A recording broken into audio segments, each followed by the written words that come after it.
வணக்கம். நான் சத்யவர்ஷா. அனைத்து இந்திய அண்ணா திராவிட முன்னேற்றக் கழகம்தான் மக்களுடைய பாதுகாப்பை நிர்ணயம் செய்து ஒவ்வொரு ஆட்சி அமைப்பிலும் முழுமைப்படுத்தி இருக்கின்றது.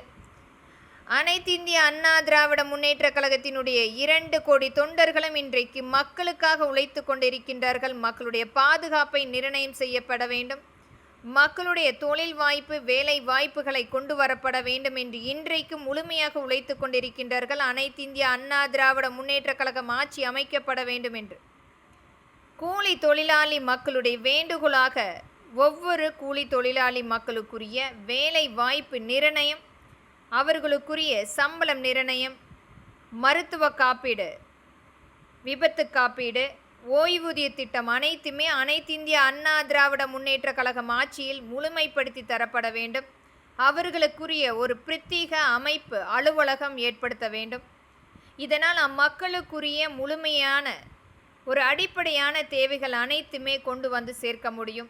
இன்றைக்கும் அவர்களுக்குரிய ஓய்வூதிய திட்டமோ அல்லது மருத்துவ காப்பீடோ விபத்து காப்பீடோ எதுவும் இல்லாமல் அவர்களுடைய வாழ்வாதாரம் இன்றைக்கு சிறிது சிறிதாக அழிந்து கொண்டிருக்கிறது. அம்மக்களுக்குரிய வேண்டுகோளாக அனைத்து இந்திய அண்ணா திராவிட முன்னேற்ற கழகம் ஆட்சி அமைக்கும் போது இது முழுமையாக கொண்டு வந்து தரப்பட வேண்டும் என்பது மக்களின் எளிய மகளாக நம்மளுடைய மாண்புமிகு எடப்பாடி ஐயாவை அவருடைய ஆட்சி அமைப்பில் அமைக்கின்ற அனைத்து இந்திய அண்ணா திராவிட முன்னேற்ற கழகம் ஆட்சி அமைக்கும் போது முழுமையான பங்களிப்பாக இந்த சட்ட திருத்தத்தை அமலாக்கப்பட வேண்டும் என்பது என்னுடைய கருத்தாக இங்கு பதிவிடுகின்றேன். நன்றி, வணக்கம்.